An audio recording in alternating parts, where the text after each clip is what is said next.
Buen día, en este video vamos a hablar sobre los decretos legislativos, que son expedidos en momentos especiales por parte del Gobierno Nacional. Se denomina decretos legislativos a los dictados con ocasión de los estados de excepción. En el sistema colombiano, los estados de excepción revisten tres variedades, o son tres. O mejor dicho, la Constitución prevé tres estados de excepción.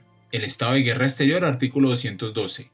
El estado de conmoción interior, artículo 213, y el estado de emergencia económica, social y ecológica, artículo 215. Con la expedición de estos decretos legislativos o estas declaraciones de estado de excepción se tienen en cuenta dos momentos normativos relevantes. El de la declaratoria de estado de excepción, que se hace por medio de un decreto legislativo, y el de la expedición de los distintos decretos legislativos, que contienen las medidas necesarias para conjurar la situación planteada con el estado de excepción. En otras palabras, hay un decreto madre, por decirlo así, mediante el cual se declara el estado de excepción. Y de ahí nacen otros decretos que coadyuvan a conjurar la situación que motivó la declaratoria de excepción. Por ejemplo, durante la pandemia del COVID-19, el Gobierno Nacional del momento expidió el decreto 417-2020, por el cual se declaró el estado de emergencia económica, social y ecológica en todo el territorio nacional, y de ahí en adelante expidió diferentes decretos, mediante los cuales, entre otras cosas, creó subsidios, alivios tributarios y algunos impuestos. Y algunos de esos decretos son legislativos. También en el pasado, la Corte Suprema de Justicia, cuando no había Corte Constitucional, se inhibió de controlar el decreto legislativo que declaraba el estado de excepción, es decir, antes de la Constitución de 1991, bajo el argumento de la división de poderes y la colaboración armónica. No obstante, esa doctrina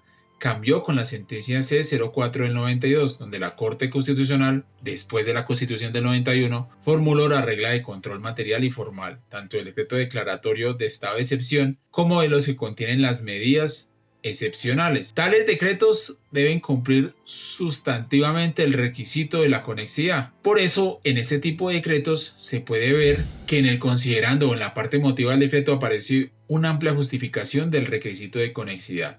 Por lo tanto, se debe cumplir este requisito, es decir, deben referirse o al estado de guerra, o al estado de alteración del orden público, o a una situación de crisis económica, social o ambiental, como presupuesto de validez. El artículo 214.1 de la Constitución impone un requisito formal consistente en que deben llevar la firma del presidente y la de los 13 ministros, debiendo ser dictados durante la vigencia del estado de excepción y remitidos a la Corte Constitucional para su control, al día siguiente al de su expedición.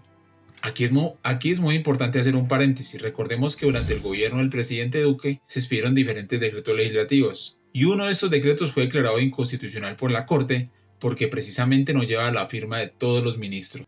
Así entonces, a diferencia de los decretos leyes, los legislativos tienen por regla general el control de constitucionalidad automático y excepcionalmente oficioso, puesto que si el gobierno faltare al deber de remisión, el presidente de la Corte Constitucional debe solicitar copia auténtica de los mismos a la Secretaría General de la Presidencia, con 2 días de término, y en subsidio actuará sobre el texto que hubiere sido publicado. Los decretos legislativos que se editen en estado de guerra exterior y de conmoción interior son transitorios, suspenden las leyes que sean incompatibles y rigen mientras dure el estado de excepción. En el caso del estado de emergencia económica, social y ecológica, su vigencia es indefinida hasta que el Congreso los modifique o derogue, excepto cuando se trate de nuevos tributos o de variación de los existentes, evento en el cual deja de regir el término de la siguiente vigencia fiscal, salvo que el Congreso durante el año siguiente les otorgue carácter permanente.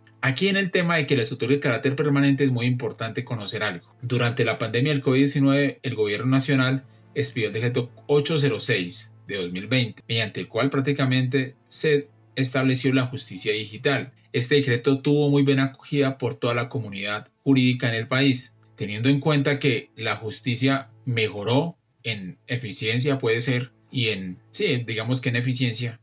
El Congreso de la República decidió acoger este decreto y dejarlo de manera permanente, Por lo tanto, expidió la Ley 2213, por medio de la cual se establece la vigencia permanente del Decreto Legislativo 806-2020. Bueno, esto ha sido todo por hoy. Ojalá hayan aprendido algo sobre el Decreto Legislativo y nos vemos en una próxima oportunidad. Muchas gracias por haber visto este video, espero se suscriban y por favor compártanlo, eso me ayuda a crecer el canal. Muchas gracias.